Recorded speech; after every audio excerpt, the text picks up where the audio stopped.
warahmatullahi wabarakatuh. Jumpa lagi untuk membahas bab 1. Ini untuk part yang kedua, mapel fisika dan IPA. Untuk part 2 ini materinya adalah pengukuran besaran. Oke. Berikut ini adalah bagian-bagian dari jangka sorong. Yang di sini ya, yang atas ini ada yang disebut dengan rahang dalam atau rahang atas. Ini digunakan untuk mengukur diameter dalam dari suatu benda. Kemudian yang bagian bawah ini ada yang disebut dengan rahang luar atau rahang bawah. Kemudian ini ada yang bisa diputar-putar, ini disebut baut pengunci rahang, ini agar tidak bergeser, bendanya tidak bergeser saat membaca pengukuran. Jadi nilai yang diukur ini akan akurat. Kemudian ini ada skala di bagian ini disebut dengan skala utama. Kemudian ini bagian bawah ini juga ada skala yang kecil-kecil ini.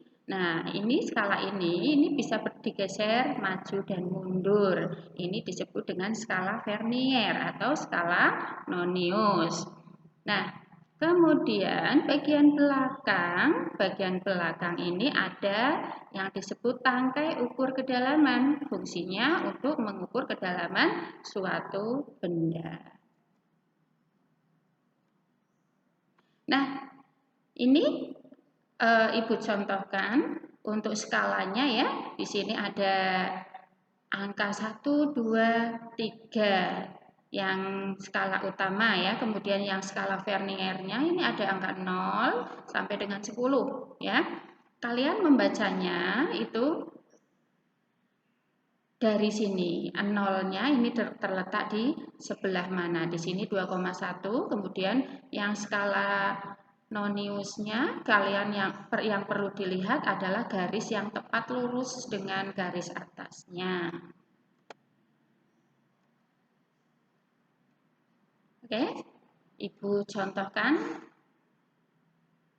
cara membaca skala pada jangka sorong.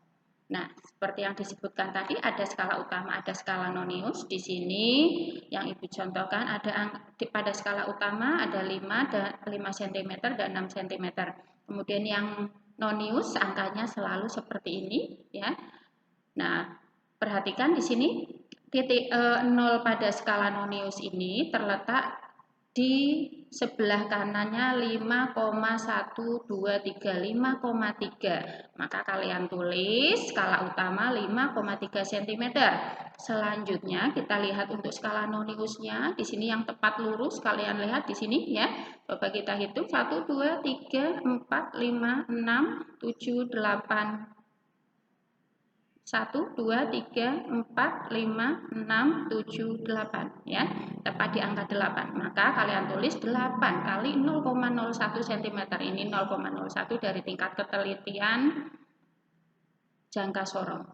Nah, hasilnya sama dengan 0,08 cm.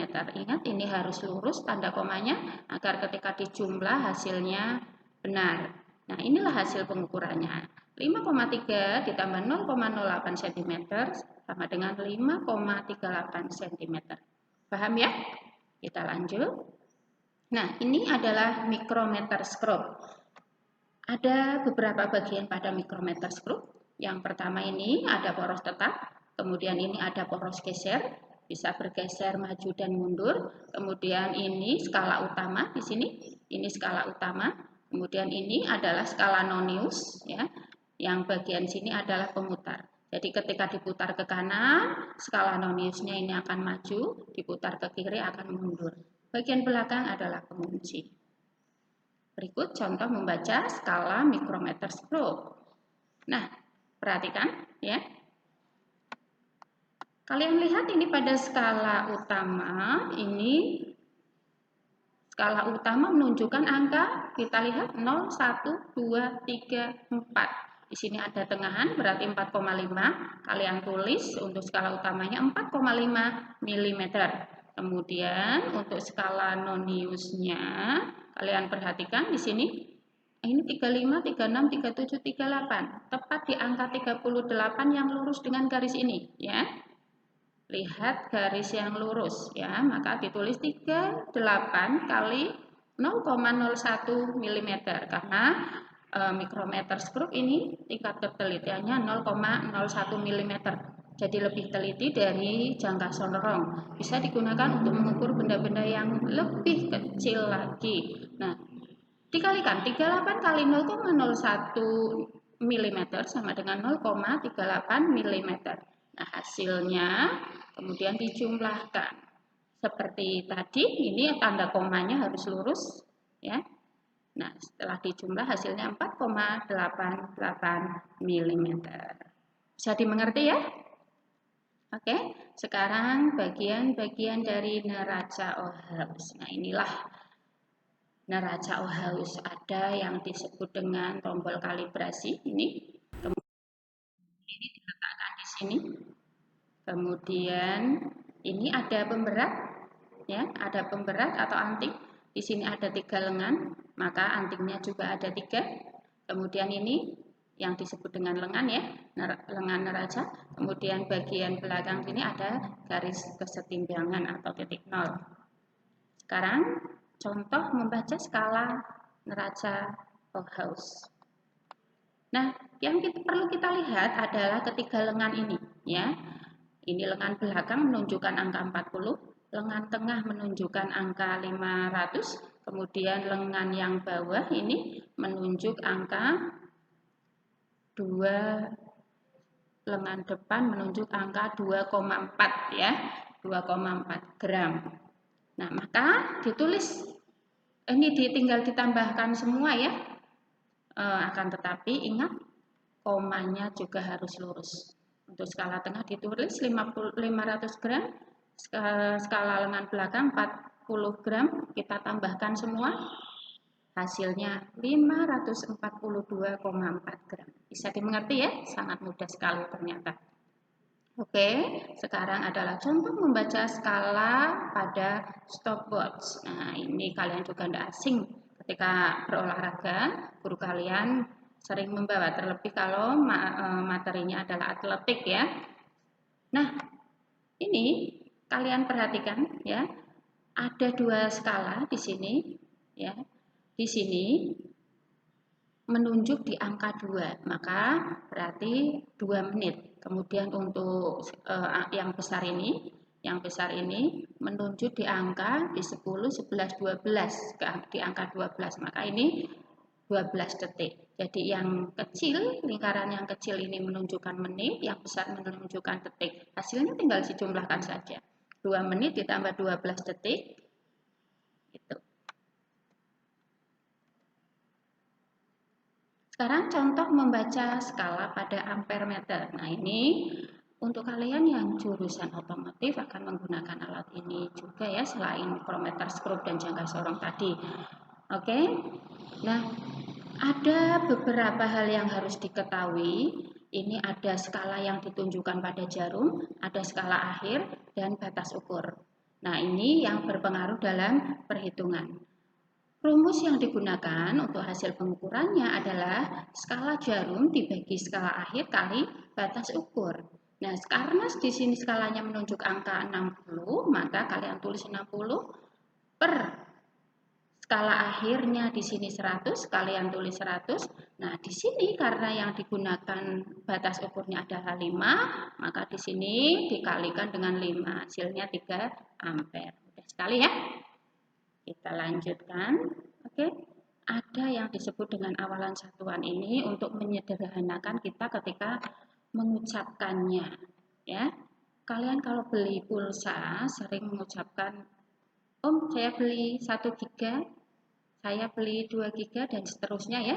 Nah, giga itu adalah awalan satuan. Dan ternyata giga itu adalah 10 pangkat 9. 10 pangkat 9 itu berarti 1 miliar, ya. Kalau dibilangnya 1 miliar kesannya banyak sekali, ya. Nah, kita sebut dengan 1 giga. Oke. Selain giga, ini ada awalan yang lain. Kita lihat di sini ada desi, senti, mili. Ini yang sering kita dengar, ya. Paham ya? Selanjutnya ada yang disebut dengan notasi ilmiah. Nah, ini juga untuk menyederhanakan penulisan. Ya, untuk menyederhanakan penulisan. Contoh, 300 ditulis dengan 3 kali 10 pangkat 2. Di sini kenapa jadi 10 pangkat 2? Nolnya ada 2. Kemudian kenapa kok di sini yang ditulis 3? Nah, nilai A ini adalah dari angka 1 sampai dengan 9. Tidak boleh lebih dari 10 ya. Antara 0 dan 10 artinya tidak boleh kurang dari 0, tidak boleh lebih dari 10. Di antara 0 dan 10. Oke, di sini 3 kali 10 pangkat 2. Ini 4000, kalian tulis 4 kali 10 pangkat 3. Nolnya 3 ya, jadi ditulis pangkat 3. Oke, kita lanjutkan. Ini untuk contoh yang bawahnya. Di sini ada angka 5.720.000.000. Nah, kalian kalau menyebutkan ini kan susah ya. Nah, penulisannya juga panjang, ditulis lebih singkat seperti ini, 5,72 kali 10 pangkat 9. Dari mana sih? Nah, ingat, A itu kan antara 0 sampai dengan 10, kurang dari 10 ya, lebih dari 1 kurang dari 10. Nah, jadi yang ditulis ini 5,72. Nah, kenapa di sini pangkatnya 9? Kita lihat ini komanya di sini setelah angka 5. Dari angka 5, 1, 2, 3, 4, 5, 6, 7, 8, 9. Nah, 9 angka di belakang koma, maka di sini 10 pangkat 9. Selanjutnya ini ada angka 0,0000000061. Kalian tulis 6,1. Nah, pangkatnya 10 pangkat berapa? Kita lihat ini komanya, tanda komanya ini mundurnya berapa langkah? 1, 2, 3, 4, 5, 6, 7, 8, 9. Ternyata 9 langkah mundur, jadi pangkatnya negatif 9. Kalau ini kan tadinya tidak ada koma karena maju 1, 2, 3, 4, 5, 6, 7, 8, 9. Maju 9, jadi pangkatnya positif 10 pangkat 9. Nah, ini tangga konversi satuan untuk memudahkan kalian mengkonversikan atau mengubah satuan dari, misalnya di sini untuk satuan panjang dari kilometer ke meter itu bagaimana, dari meter ke sentimeter atau milimeter itu bagaimana. Caranya sangat mudah sekali ya. Untuk tangga satuan panjang ini kalau setiap turun 1 tingkat dikalikan 10. Misalnya di sini dari kilometer ke meter, 1 kilometer berapa meter? Lihat di sini turunnya 3, berarti kalikan 1000. Artinya 1 kilometer sama dengan 1000 meter. Demikian juga sebaliknya, kalau naik 1 tingkat dibagi dengan 10. Oke, yang terakhir ini ada tangga konversi satuan volume ya. Untuk tangga konversi satuan volume pangkatnya 3. Jadi setiap naik satu tangga maka dibagi 1000, kalau turun 1 tangga dikali 1000. Paham ya? Oke, ini saja materi dari saya. Semoga kalian bisa memahami. Nah, untuk pertemuan berikutnya Ibu akan berikan soal-soal di Google Classroom ya, kemudian di Google Form juga. Nah, kalau ada pertanyaan kalian bisa bertanya melalui Google Classroom. Oke, terima kasih. Assalamualaikum warahmatullahi wabarakatuh.